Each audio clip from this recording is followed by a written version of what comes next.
Hi again then guys, and welcome to episode 35 of GT Masters, the review series for Gran Turismo's selection, of course, of GT class race cars.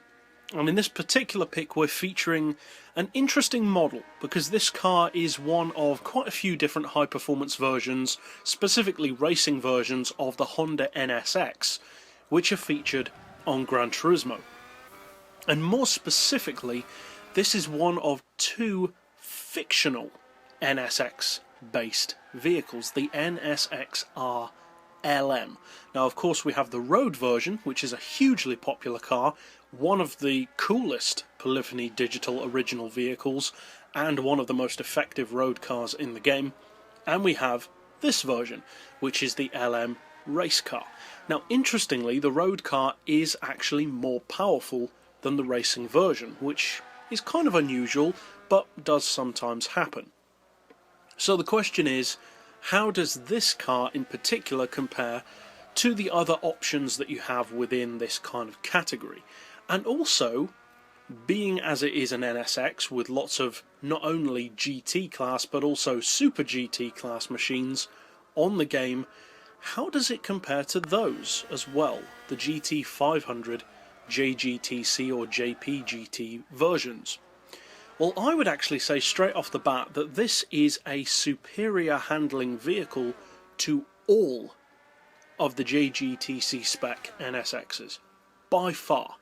Because any who have been on the channel long enough to have seen my Tour of Japan series, where we broke down the pros and cons of every single Japanese Super GT car in the game, will know that in pretty much every episode featuring the different teams of NSX from different years, they always suffered to a greater or lesser degree from the same issue, and that was, although it was a very competitive and very fast car, it had a very strange handling characteristic, and that was that the car felt as though it wasn't steering from the front end.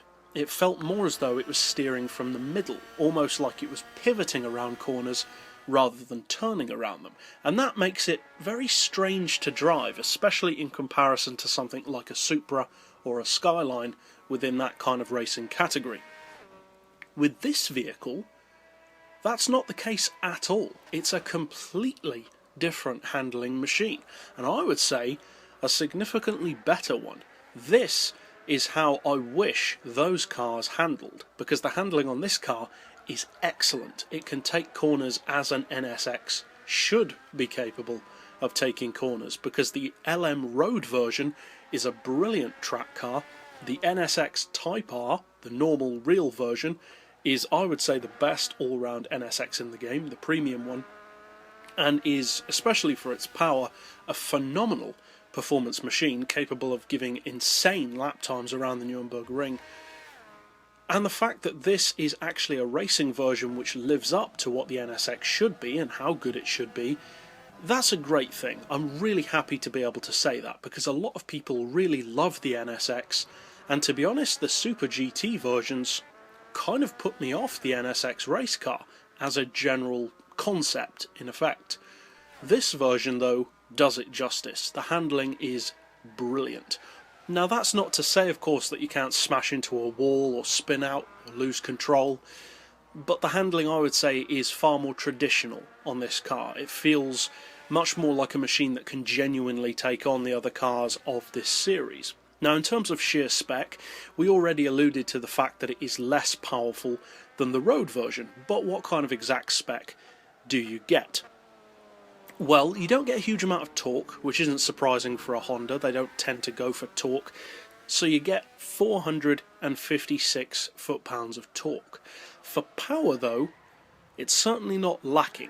895 horsepower. And the fact that it only weighs 1120 kilos, which is lighter than some of the Super GTs, but also heavier than some of the others, means that it's pretty well placed, especially against cars in this series. That means that it's among the better end of the spectrum. It's not the lightest, but it's towards the lower end, which is good.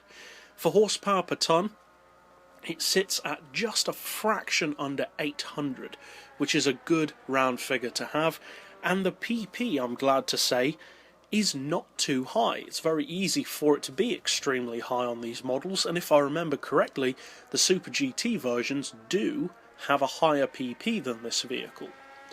This car's PP is 639, and that is excellent for this car because it really is competitive at that level.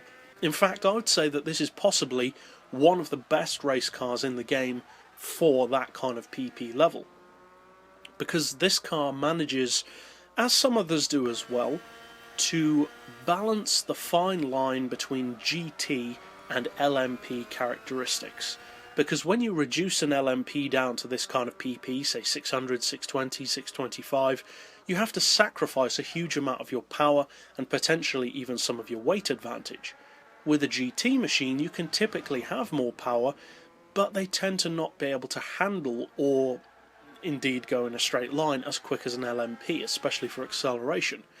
With the NSX, specifically this one, it's a good middle ground between the two. It doesn't handle or perform quite as well as an LMP, of course, but it is above your average GT car. So it's a good middle ground between the two, in a similar way, actually, that the LM Road version is a good middle ground between a supercar and a homologation GT1 machine. Now, as far as price, this car costs 1.4 million credits, and that's okay. It's certainly not too much. It is worth that. I would have expected it to be more like 1 or 1.2 million, being as it is a fake vehicle, in effect a fictional car. It's very clearly based on the GT1 Racing NSX, but that being said, it's not a real car. At the same time though, that's cheaper than the Corvette C5R, that's cheaper than the Viper GTS-R, and plenty of others in the class that it can go up against successfully, and in some cases even beat. In terms of top speed, I of course did a top speed tune for this recently, and it can do around 240, which is more than enough for most circuits. So if you are looking for a strong, highly competitive, very good handling and seriously fast, all-round GT class machine for a reasonable, say mid-grade price, then definitely check out this car. It's easy to whitewash it among the other Super GTs as being similar. It really isn't. It's a lot better. But that's it overall for this particular episode. I'll see you guys next time, and as always, thanks for watching.